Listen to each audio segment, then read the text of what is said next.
अस्सलाम वालेकुम रहमतुल्लाहि व बरकातहू। दोस्तों, आपने बहुत सारे कमेंट्स किए कि भाई मैथ्स पे एक चैप्टर होना चाहिए, क्योंकि हम लाइटली मतलब हमें बहुत मुश्किल क्यों लगता है मैथ्स।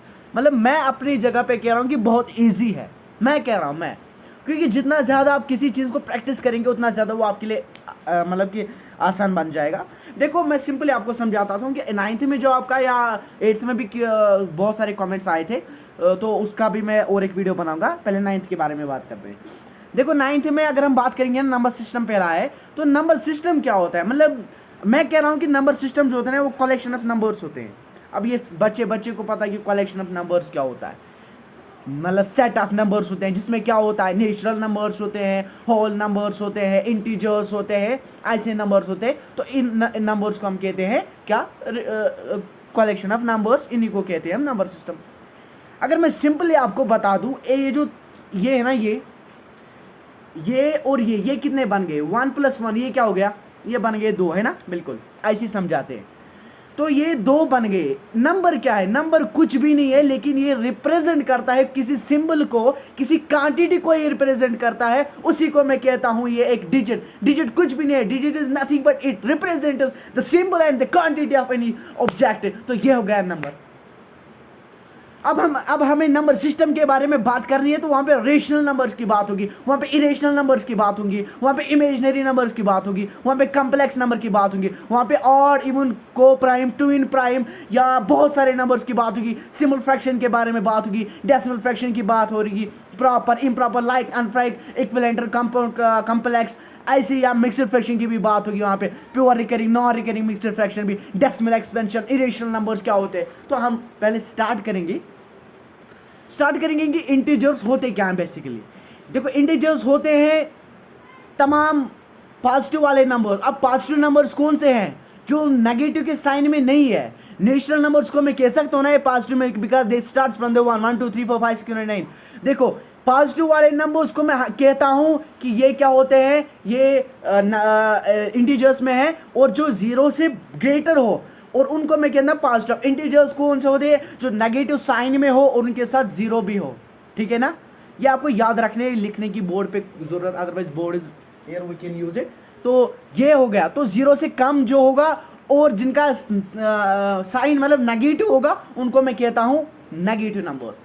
अब 0 क्या है, खुद 0 ना तो पॉजिटिव है, ना इधर 0 इज पॉजिटिव, ना इधर 0 is negative number, but it separates rational, it separates positive from integers. ये मिड पॉइंट है, इसीलिए हम 0 को कहते हैं ओरिजिन पॉइंट। ठीक है ना। ये नंबर लाइन पे भी हम फिर ड्रॉ करते हैं। तो इसके बाद बढ़ते हैं हम, और उसके बाद अगर इंटीजर्स है तो इनको हम डिनोट किस चीज़ से करते हैं। मैं आपको एक चीज़ बताऊंगा, इंटीजर्स को हम हमेशा डिनोट करते हैं जेड से। बहुत सारे का ये कन्फ्यूजन होगा कि इंटीजर्स को भाई डिनोट करते हैं, लेकिन करते कैसे। इंटीजर्स को हम डिनोट करते हैं, वो बोलेंगे इंटीजर्स को ऐसे हम डिनोट करते हैं। नो, इंटीजर्स को हम जेड से डिनोट करते हैं, क्योंकि जहलन एक आपकी 9th शायद 8th में या 9th में भी है, जहलन एक मैथमेटिशियन था। तो उसने ये जब ये टर्म दी थी तो उसका नाम पड़ गया, वो जैलन था, उसने इसका फिर दे दिया जड। मतलब उसका मतलब ही क्या था कि उसका मतलब ही था कि टू काउंट। इंटीजर्स का मतलब ही होता है टू काउंट। तो फिर यही उसने इसी नाम से जैलन था वो, तो मैथमेटिशियन था, टर्म दी, और उसके बाद इसका नाम मतलब निकल गया टू काउंट, और उसके बाद इसका नाम पड़ गया जड। जड से हम रिप्रेजेंट करते हैं। तो ये हो गया। ठीक है ना। अब हम बात करते हैं हमारा, उसके बाद है रेशनल नंबर्स। भाई बच्चे को ये चीज़ पता है कि रेशनल नंबर्स होते क्या है। रेशनल नंबर्स बच्चे को पता है कि जो पी अपन क्यू की फॉर्म में होगा, जहाँ पे क्यू 0 के बराबर नहीं होना चाहिए। ठीक है ना। ये चीज़ हमको पता है। लेकिन मैं आपको रेशनल नंबर्स की एक चीज़ बताता हूँ, जो रेशनल नंबर्स होंगे ना, वो दोनों इंटीजर्स होने चाहिए।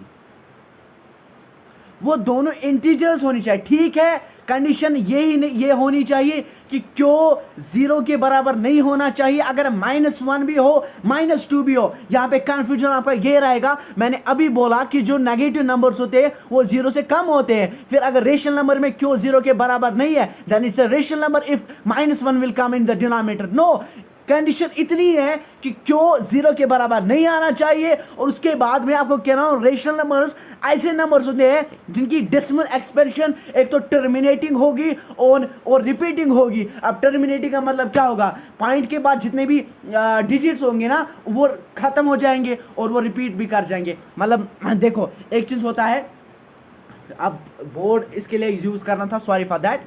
पॉइंट डेसिमल के बाद जितने भी डिजिट्स आएंगे उनको हम, फॉर एग्जांपल मैं लिख रहा हूँ 3.26, ये अगर हम मानेंगे हम लिखेंगे फॉर एग्जांपल 3.30, 3 रुपये 30 पैसे या है ना। तो आप कभी भी नहीं पढ़ सकते हो 3.30, आपको हमेशा डेसिमल के बाद जितने भी डिजिट्स आएंगे उनको आपने हमेशा सिंगल पढ़ना है, अलग अलग करके पढ़ना है, 3.30, ठीक है। उसके बाद हमारा क्या है, रेशनल नंबर है ना।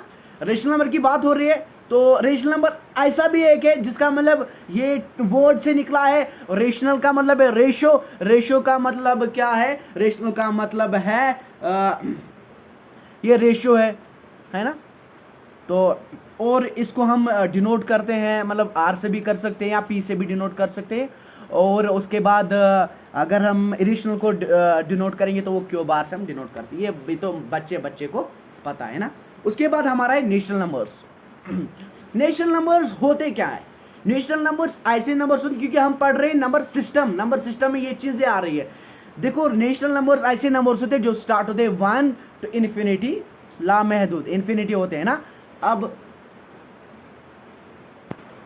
कल हमारा क्वेश्चन यही बनता है, भाई आप बताओ सबसे ज्यादा लार्जेस्ट नेशनल नंबर कौन है। अगर यहाँ पे बात हो रही कि जो लार्जेस्ट नेशनल नंबर है वो इन्फिनिटी है, लामहदूद है, तो can you define the largest national number? No you can't, because it's infinity, it's unlimited, you can't, you know it's not an countable number जिसको आप काउंट कर सकोगे। लामहदूद क्या है, बियॉन्ड योर एक्सपेक्टेशंस, जो आप काउंट नहीं कर सकते, ठीक है ना। अगर आपको कोई बोलेगा स्मॉलेस्ट को नहीं, that's one because it starts from the one, आप इसको कर सकते हो, है ना। उसके बाद हमारे होल नंबर्स। होल नंबर्स में क्या होता है, आप नेचुरल को जीरो ऐड कर दो, अब ऐसे नंबर्स जो जीरो से स्टार्ट होंगे टू इन्फिनिटी, अब हो गया हमारा ये भी। उसके बाद इंटीजर्स जिसके बारे में मैंने पहले ही बोला। उसके बाद एक को प्राइम, बहुत अच्छा पॉइंट है। पहले हम को प्राइम्स को देखने से पहले हमें प्राइम का देखना ज़रूरी है। प्राइम नंबर्स कैसे नंबर्स होते हैं, ऐसे नंबर्स होते हैं जिनके खाली दो फैक्टर्स होते हैं, या तो 1 होगा और अपना आप होगा। फॉर एग्जांपल मैं एग्जांपल लेता हूँ 2 जो है, 2 तो को एक तो 2 अपने आप से मल्टीपल होता है और 2 से भी होता है। अगर हम बात करेंगे फॉर एग्जांपल मैं 13 की बात कर रहा हूँ या मैं 11 की बात कर रहा हूँ, ऐसे नंबर्स जिनके या तो 1 से मल्टीपल हो, 2 फैक्टर्स हो, है ना। उसके बाद इन्हीं में से 2 ब्रांचेस निकलते हैं, एक होता है ट्विन प्राइम और दूसरा होता है को प्राइम। ट्विन प्राइम होता है ऐसा जिनमें से 1 ये गैप निकले, मतलब 1 फर्क आ जाए, और को प्राइम जिसमें से 2 फर्क आ जाए, बस इतना ही है। फॉर एग्जांपल आपको कल आता है कि 4 and 5, आप बताओ ये ट्विन है या को प्राइम है। 4 + 1 3 4 and 5, देखो 3 + 1 वो गया 4 + 1 वो गया 5, तो 2 नंबर्स की डिफरेंस आ रही है, तो मैं कह रहा हूँ को प्राइम है। जिसमें से एक ही निकलेगा ना, एक ही नंबर निकलेगा, एक ही यूनिट निकलेगा, उस चीज को आप कहेंगे कि ये ट्विन प्राइम है। जिसमें 2 निकलेंगे उसको आप कहेंगे हमेशा ये क्या है, को प्राइम है ना। उसके बाद बढ़ते हैं हमारे और, वो है परफेक्ट नंबर्स। फॉर एग्जाम्पल मैं 28 लिख रहा हूँ, है ना। 28 को छोड़ हम कोई भी एग्जाम्पल लेते हैं, समझाना है प्राइम परफेक्ट नंबर क्या होता है। परफेक्ट नंबर एक ऐसा नंबर होता है जिसके तमाम फैक्टर्स को ऐड करके अगर उसका सम उसी नंबर के बराबर आता है तो हम कहते हैं ये परफेक्ट नंबर है ना। आप एग्जाम्पल ले लो 28 की, 1 से होता है, 3 से होता है, 7 से होता है, +7 14 और 14 होता है 28। तो इसके जो फैक्टर्स है वो बराबर आते हैं, उनका वैल्यू जो ऐड करके मिलता है वो 28 के बराबर आते हैं, तो मैं इसको कहता हूँ परफेक्ट नंबर, है ना। तो 13 पॉइंट जो थे ना हमारे, वो हमने डिस्कस कर लिए 13 पॉइंट्स। इसके बाद हमारे इसमें से 3 ब्रांच ऐसे निकलते हैं जिनको फॉर एग्जांपल जो कम्प्लेक्स नंबर होते हैं वो हमारे 11th और 12th में निकलते हैं, और उसमें से रियल नंबर जो होते हैं वो 11th का ही ब्रांच है। और यहाँ पे हमारा इमेजनरी नंबर्स, फॉर एग्जांपल आप ये समझ लीजिए कि ये मेरे पास 3 मार्कर्स है, ये वाला निकलते तो कलेक्शन ऑफ नंबर्स की हम बात कर रहे हैं क्योंकि नंबर्स के बारे में हमें पढ़ना है। यहाँ पे ये निकलता है रियल नंबर्स, और इसके पीछे सीक्वेंस में आता है वो होता है इमेजनरी नंबर्स, और इन दोनों से निकल के और एक नंबर बनता है, उसको कहते हैं कॉम्प्लेक्स नंबर, जो कि हमें 11th में पढ़ना है। लेकिन उसके बारे में भी अभी बताता हूँ। जो रियल नंबर्स होते हैं ना वो इस दुनिया में मतलब वर्ल्ड में वो एग्जिस्ट कर सकते हैं, we can represent them on number line. मैंने पहले भी कहा जो इंटीजर्स होते हैं उनको हम रिप्रेजेंट करते हैं नंबर लाइन पे, और सेम हम रियल नंबर्स को भी रिप्रेजेंट करते हैं नंबर लाइन पे। So simply real numbers are those numbers which we can represent on the number line. -2 ले लो, -3 ले लो, या सिंपल नेचुरल नंबर कोई भी ले लो जिसको हम नंबर लाइन पे रिप्रेजेंट कर सकते हो। ये हो गया हमारा रियल नंबर। इसके बाद इमेजनरी नंबर क्या होता है? इमेजनरी नंबर एक ऐसा नंबर होता है जो कि आप इमेजिन खाली कर सकते हो, जो कि इस दुनिया में एग्जिस्ट नहीं करता है। फॉर एग्जांपल, और उनका जो नेगेटिव स्क्वायर रूट होता है वो नेगेटिव स्क्वायर रूट ही होता है। फॉर एग्जांपल आयोटा है -1 है, वो इमेजनरी नंबर है। लेकिन आयोटा का वैल्यू जो है ना ये सिंपल है। मैंने पहले भी कहा डिजिट ऐसा कुछ होता है जो क्वांटिटी को रिप्रेजेंट करे। अब आयोटा क्या है? वो -1 है, वो रिप्रेजेंट करता है। तो इस फॉर्म को कहते हैं इमेजनरी नंबर, जो कि रियल वर्ल्ड में एग्जिस्ट नहीं करते हैं, जो कि हम खाली इमेजिन कर सकते हैं। ठीक है ना। उसके बाद एक कॉम्प्लेक्स नंबर जो कि 11th और 12th में जाके बहुत से एक्सप्लेनेशन इसमें होती है। फॉर एग्जाम्पल दो चीज़ जो 9th में सीखने थे वो हमने सीख ले कि रियल नंबर्स क्या होते हैं और इमेजनरी नंबर्स क्या होते हैं। अब कॉम्प्लेक्स नंबर क्या होता है? कॉम्प्लेक्स नंबर एक ऐसा नंबर होता है जो इन दोनों से निकलता हो। फॉर एग्जांपल ये 2 मार्कर से, इसको मान लीजिए रियल नंबर है, इमेजनरी नंबर है, इन दोनों से निकला है ये कॉम्प्लेक्स नंबर। मैं कहता हूं जो कॉम्प्लेक्स नंबर है ना ये कॉम्बिनेशन है किन 2 चीज़ों की कॉम्बिनेशन है। एक तो यार रियल नंबर्स की है, दूसरा या तो इरेशनल नंबर्स की है। ये बात ठीक है। और इसके बाद जहाँ पे ए का मतलब फॉर एग्जाम्पल ये ए है और ये बी है, मतलब ये दोनों क्या है? ये रियल नंबर्स है, और ये जो आई है ये इमेजनरी नंबर्स है। इस वाले फॉर्म को मैं कहता हूँ ये कॉम्प्लेक्स नंबर है। तो सिंपली आपको याद रखना है कॉम्प्लेक्स नंबर उन नंबर को कहते हैं, ये कॉम्बिनेशन होती है रियल नंबर्स और इमेजनरी नंबर्स को, जहाँ पे ए और बी इमेजनरी रियल नंबर्स होते हैं, जहाँ पे फिर आई इमेजनरी होता है तो वो जाके बनता है आयोटा। तो आयोटा का मतलब ही फिर क्या बनता है? यहाँ पे वो कॉम्प्लेक्स नंबर बन जाता है। तो ये हमारी चीज़ें डिस्कस होगी। 17 पॉइंट्स हमने नंबर सिस्टम में डिस्कस की है। उसके बाद हमें डेसिमल्स की बात करनी है, सिंपल फ्रैक्शन की बात करते हैं। सिंपल फ्रैक्शन सिंपली होता क्या है मैं आपको बता देता हूँ। आप 90 की बात करेंगे, 80 की बात करेंगे, 70 की बात करेंगे, 60 की बात करेंगे, 50, 40, 20 या आप 30 की बात करो, 10 की बात नहीं कर सकते आप। देखो क्या होता है, जो सिंपल फ्रैक्शन होती है ये ऐसी फ्रैक्शन होती है जिसमें से जो डिनोमिनेटर या न्यूमरेटर पावर ऑफ 10 नहीं होता है। फॉर एग्जाम्पल 90 है वो पावर ऑफ 10 तो नहीं है, मतलब ऐसे 80 ले लो वो पावर ऑफ 10 नहीं है, 118 ले लो वो पावर ऑफ 10 नहीं है। तो इस फ्रैक्शन को जिसमें से न्यूमरेटर या डिनोमिनेटर पावर ऑफ 10 नहीं होगा उसको हम कहते हैं सिंपल फ्रैक्शन, और इसका अपोजिट निकलता है वहां से डेसिमल फ्रैक्शन। अब डेसिमल फ्रैक्शन का मतलब यही है ऐसी फ्रैक्शन जिसमें से या तो न्यूमरेटर या तो डिनोमिनेटर या दोनों मिलके ही बहुत क्या होंगे? पावर ऑफ 10 होंगे। अब 100 की एग्जांपल ले लो, 10 × 10 वो बन जाता है 100, तो ये भी क्या है? ये पावर ऑफ 10 है। आप ले लो 100 × 100 वो बन जाता है 1000 भी क्या है? पावर ऑफ 10 है। फिर देखो सिंपल फ्रैक्शन क्या होता है। सिंपल फ्रैक्शन में हमारे 8 ब्रांचेस निकलते हैं। प्रॉपर निकलता है proper fraction, like fraction, improper fraction, compound fraction, complex number. पहले हम डिस्कस करते हैं प्रॉपर फ्रैक्शन होता क्या है। 7th से हम 6th से हम 8th से हम ये चीज़ तो देखते आ रहे हैं कि प्रॉपर फ्रैक्शन का मतलब क्या होता है, जिसमें से डिनोमिनेटर बड़ा होता है ये और न्यूमरेटर छोटा होता है। अब न्यूमरेटर का मतलब क्या है, डिनोमिनेटर का भी वो हम समझा देते हैं आपको अच्छी तरीके से। फॉर एग्जाम्पल मैं ऊपर लिख देता हूँ 3 और नीचे लिख देता हूँ 12। मैं डिनोमिनेटर नीचे वाले हिस्से को हमेशा कहता हूं, क्योंकि डिनोमिनेटर में कह रहा हूं प्रॉपर फ्रैक्शन में जो बड़ा होगा। यहाँ पे 12 अगर देखेंगे 33 से कंपेयर करके तो 12 बहुत बड़ा है, मतलब वहाँ पे 9 की गैप आ रही है। तो ये इस फ्रैक्शन को मैं कहता हूँ ये प्रॉपर फ्रैक्शन है, क्योंकि जहाँ पे डिनोमिनेटर बड़ा होता है न्यूमरेटर से। तो इस वाले फ्रैक्शन को मैं क्या कहता हूँ? Proper fraction. उसके बाद आता है improper fraction.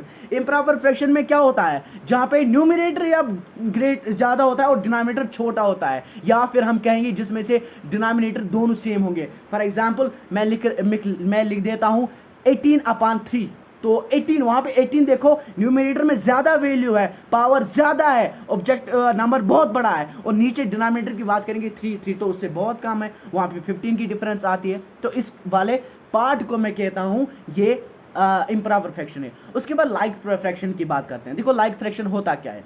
Like fraction simple एक ऐसी फ्रैक्शन होती है जिसमें से डिनोमिनेटर सेम आता हो। अगर न्यूमरेटर डिफरेंट भी आए ना, अगर ऊपर वाला हिस्सा मुख्तलिफ भी आए कोई फ़र्क ही नहीं पड़ेगा, लेकिन अगर डिनोमिनेटर डिफरेंट आया तो उसको हम लाइक फ्रैक्शन नहीं कहेंगे, उसको हम हमेशा अनलाइक फ्रैक्शन कहेंगे। तो मैं एक चीज़ बता देता हूँ आपको, ये मेरे पास 3 मार्कर्स है, इसके साथ और एक पेन है, ये 4 समझ लीजिए आप, ये 1 है, ये 2 है, ये 3 है एंड ये 4 है। दीज आर 4 मार्कर्स, और ये अलग अलग है, ये 1 है, ये 2 है, ये 3 है, 4 है, मतलब इनका कांस्टेंट वैल्यू है, ये अलग अलग वैल्यू है। लेकिन अगर हम नीचे इनकी बात करेंगे ना, नीचे अगर मैं लिख देता हूँ 7 7 7 7, तो यही लाइक फ्रैक्शन है, ऐसी समझ आना चाहिए।